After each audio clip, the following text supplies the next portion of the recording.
लेकिन अनुराग ओझा को क्या जरूरत पड़ गई इस भीड़ में आने की? ये रुतबा मुझे तेरे संविधान से मिला है, ये सम्मान भी मुझे तेरे संविधान से मिला है। औरों को जो मिला होगा वो उनके मुकद्दर से मिला होगा, मुझे मुकद्दर भी बाबा साहब के संविधान से मिला है।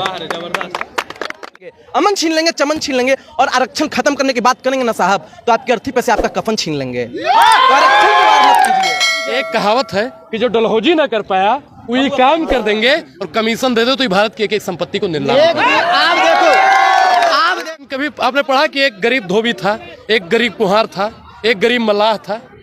हैं? कभी पढ़ा? एक गरीब मुसलमान था, कभी पढ़ा? लेकिन एक गरीब ब्राह्मण था। ये हमको झूठा झूठा पढ़ाया गया कि नहीं पढ़ाया? बिल्कुल पढ़ाया गया। अभी हम दिल्ली के इंदिरा गांधी स्टेडियम में मौजूद है और यहाँ पर भीड़ जो है खचाखच भरी हुई है और सरकार के खिलाफ कर लिया। और सुप्रीम कोर्ट जो है जो फैसला लाने वाली है उसके विरुद्ध में जो लोग जो है यहाँ पर उतर चुके हैं, इन सारे मुद्दे पर बात करेंगे। और अभी हमारे साथ जाने माने चेहरा अनुराग ओझा जी मौजूद है और एक चेहरा जो है इधर देखिए वीडियो बनाते हुए अमितेश पांडे जी मौजूद है। इनसे बात करेंगे कि आखिर ये लोग जो है उतनी दूर से, अमितेश पांडे जी बिहार से चल के आया है और ये जो है गोंडा से चल के आया है। सबसे पहले स्वागत है। बहुत बहुत धन्यवाद। आप भी पटना की भूमि से आए हैं और बिहार से आकर दिल्ली में हम लोगों की आवाज उठा रहे हैं। और ये ताकत है संविधान की, क्योंकि अगर संविधान ना होता तो आप लोग यहाँ ना आ पाते, संविधान ना होता तो आपके हाथ में माइक ना होता। अनुराग ओझा को क्या जरूरत पड़ गई इस भीड़ में आने की? ये कौन है? बाबा साहब है। और ये किताब कौन सी है? संविधान। ये ऐसा तो है नहीं कि दलित भाई हैं तो इन्हीं को अधिकार मिला है। अरे ओझा जी हैं, ब्राह्मण हैं, तो हमको कुछ नहीं मिला है संविधान से। ये रुतबा मुझे तेरे संविधान से मिला है, ये सम्मान भी मुझे तेरे संविधान से मिला है। औरों को जो मिला होगा वो उनके मुकद्दर से मिला होगा, मुझे मुकद्दर भी बाबा साहब के संविधान से मिला है। लेकिन एक देश में माहौल जो चल रहा है एक अलग तरीके से चल रहा है, एक अलग नजरिया देखा जा रहा है। कुछ लोगों को हटाओ, संविधान बचाओ, और कोई माहौल ही नहीं चल रहा है। नाम ले लिए भाजपा के लोग एक अलग नजरिए से देख रहा है और लोग अलग नजरिए से देख रहे हैं। हम लोग तो एक ही नजरिए से देखते हैं। हमारा नजरिया है संविधान अगर बचा लेंगे तो ये देश बच जाएगा। संविधान बचाना बेहद ही जरूरी है। आरक्षण के लेकर लोग यहाँ पर आए हैं, आपको क्या जरूरत पड़ गई आरक्षण के सपोर्ट करने की? आरक्षण को मैं कह रहा हूँ, जाति व्यवस्था को आप अभी इसी वक्त खत्म कर दो, मैं आऊंगा ही नहीं यहाँ पे। मैं तो आरक्षण का उसी दिन से विरोध करने लगूंगा। आपको जाति भी चाहिए, लेकिन आरक्षण अगर किसी को मिल रहा है तो उसका मतलब उससे आपको दिक्कत है। बड़ी दिक्कत होती है आप जैसे पत्रकारों को। आप सरकार तो खत्म कर रही है ना, कर रही है कि सबको हिंदू बना दो, हिंदू राष्ट्र बना दो, तो खत्म ही हो रहा है। नहीं, मुझे हिंदू राष्ट्र से तकलीफ नहीं है, मुझे दिक्कत है तो अडानी राष्ट्र से। ये हिंदू राष्ट्र के ओर में अडानी राष्ट्र बनाना चाहते हैं। अडानी राष्ट्र में फायदा किसका होगा? जिसके पास पैसा होगा। दलित का बेटा दलित ही रह जाएगा, दलित की साइकिल ही रह जाती है, लेकिन मोदी जी की साइकिल कब मर्सिडीज में तब्दील हो जाती है ये हमको पता ही नहीं चलता है। सरकार तो कह रही है कि अगर हमारे देश के जीडीपी आगे जा रही है, हमारे देश के कोई आगे जा रहा है, किसी इस देश में इस देश के 90% लोगों का पैसा सिर्फ 2 लोगों के पास में है। इस देश के 90% लोगों का पैसा सिर्फ 2 लोगों के पास में है। भाजपा के लोग कह रहे हैं वो भी तो हमारे देश के ही है ना। अरे हम कहाँ कह रहे हो बांग्लादेश के, हम भी कह रहे हैं हमारे देश के। लेकिन आप बताइए कि जो और भी देश के लोग हैं, तो बढ़ने दीजिए ना उन लोगों को। मुझे उद्योगपतियों से दिक्कत नहीं है, मुझे मित्रवाद से दिक्कत है। आप बताइए 609 नंबरी 2 नंबरी बन जाता है, किसी दलित का बेटा 2 नंबरी कहे नहीं बन पाता है भाई? किसी किसान का बेटा कहे 2 नंबर नहीं बन पाता है भाई? आपने एक कहानी जरूर पढ़ी होगी कि एक गरीब ब्राह्मण था। पढ़ा होगा आप लोगों ने, पढ़ा है कि नहीं पढ़ा है? लेकिन कभी आपने पढ़ा कि एक गरीब धोबी था, एक गरीब कुम्हार था, एक गरीब मल्लाह था? हैं? कभी पढ़ा? एक गरीब मुसलमान था, कभी पढ़ा?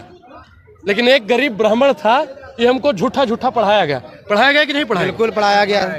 अब ये आपने भी पढ़ा होगा, अगर आपने 8वीं 9वीं पढ़ी होगी, हो सकता है कि आपकी भी डिग्री उन्हीं की तरह हो, साहब की तरह। हम आपकी डिग्री नहीं मांगेंगे, क्योंकि साहब की डिग्री केजरीवाल ने मांगी थी तो 1 साल बवाल चला था। हम आपकी डिग्री नहीं मांगेंगे, लेकिन आपकी डिग्री पर संशय है। आपने पढ़ा जरूर होगा, एक गरीब ब्राह्मण था। किस किस ने पढ़ा है भाई? लगभग लोगों ने पढ़ा होगा कि एक गरीब ब्राह्मण था। कभी आपने पढ़ा एक गरीब दलित था, एक गरीब कुम्हार था, एक गरीब मल्लाह था? नहीं पढ़ा गया, क्योंकि हमको सिर्फ वही चीज पढ़ाया गया जो लोग चाहते थे। देखो, इस देश में अगर इस देश में लग रहा बीजेपी वाले को कि कहीं आरक्षण में क्रीमी लेयर ला करके हम लोग आर्थिक रूप से दलित समाज को, वंचित को, तमाम SC ST को क्रीमी लेयर वर्गीकरण करेंगे तो इससे आर्थिक रूप से मजबूत होगा। तो ये आर्थिक रूप से मजबूत नहीं होगा। ये कहीं न कहीं एक आरक्षण को खत्म करने का ये लोग षड्यंत्र रचे हुए हैं।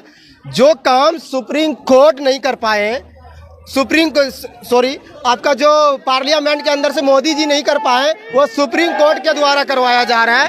लेकिन अगर लग रहा है सुप्रीम कोर्ट के जज को कि ये आर्थिक रूप से कमजोर है, तो जैसे आप EWS को जैसे आप दिए हैं 10% आरक्षण, उसको देने का काम कीजिए। आप क्यों नहीं देते हैं आप? लेकिन यहाँ पे हम लोग का भाईचारा को लड़ाने का प्रयास किया जा रहा है, इस एकता को देख करके उसको लड़ाने का प्रयास किया जा रहा है। ये जनसैलाब आप देखते होंगे, इसके डर से रामलीला मैदान का प्रोग्राम को कैंसिल कराने का इसने काम किया। लेकिन हम लोग, चाहे वो रामलीला मैदान हो या इंदिरा गांधी स्टेडियम हो या सड़क भी लड़ाई लड़ना पड़ेगा तो हम लोग लड़ेंगे।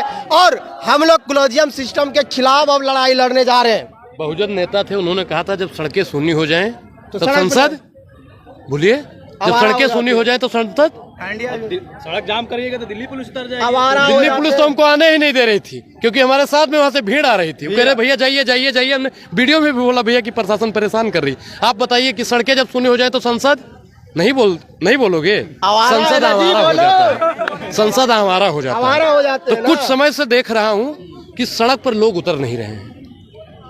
और जैसे अभी भाई ने बताया कि जो पार्लियामेंट में नहीं करवा पाए, वो सुप्रीम कोर्ट से करवाना चाहते हैं। एक कहावत है कि जो डलहौजी ना कर पाया वो ये काम कर देंगे, और कमीशन दे दो तो ये भारत की एक एक संपत्ति को नीलाम। आप चलिए, अमितेश जी आए हैं, आप पटना से चल के आए हैं, क्या जरूरत पड़ गई यहाँ पर आने के, भीड़ में जुटने की? देखिए, हक और अधिकार की लड़ाई में निमंत्रण नहीं मांगे जाते हैं। जिसका जमीर जिंदा होता है वो खुद ब खुद चला आता है।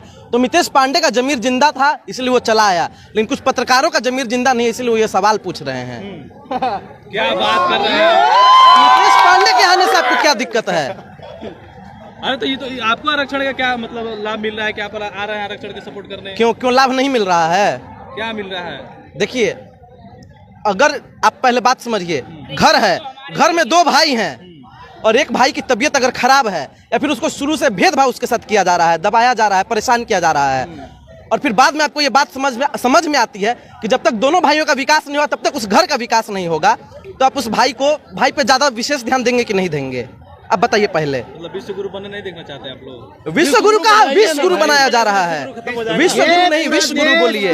देश को बर्बाद किया जा रहा है। आरक्षण की जहां तक बात है, आरक्षण इस देश में रहेगा और आरक्षण की जरूरत है अभी इस देशवासियों को। और एक बात आपसे बोलना चाहिए कि अमन छीन लेंगे, चमन छीन लेंगे, अमन छीन लेंगे, चमन छीन लेंगे और आरक्षण खत्म करने की बात करेंगे ना साहब, तो आपकी अर्थी पे से आपका कफन छीन लेंगे। तो आरक्षण की बात मत कीजिए। आपको दिक्कत आरक्षण से है, लेकिन जैसा से दिक्कत नहीं है। अरे भाजपा का लोग कह रहा है आप लोग संविधान का विरोध कर रहे हैं, आप लोग संविधान, चुप रहिए। भाजपा दो मुंह सांप का नाम है। संविधान का विरोध अगर कोई करता है तो भाजपा करती है। सुप्रीम कोर्ट का विरोध करना मतलब क्या हुआ? लैटरल एंट्री कौन लाया था? अरे बताइए, देखिए घूर के डराइए मत। लैटरल एंट्री कौन लाया था बताइए पहले? भाजपा लैटरल एंट्री लाई। उसके बाद लैटरल एंट्री का जब विरोध हुआ, राहुल गांधी जी एक ट्वीट सिर्फ किए, उतने भाजपाइयों के में खलबली मच गई और लैटरल एंट्री कैसे खत्म करना पड़ा इन लोगों को। वैसे ही क्रीमी लेयर जो लाया जा रहा है और कोटे के अंदर कोटा जो लाया जा रहा है, इसको भी खत्म करना होगा। लगातार आप लोग आंदोलन कर रहे हैं, 21 तारीख को भी भारत बंद किया गया था, लेकिन उससे भी देखा गया कोई खास फर्क नहीं पड़ा।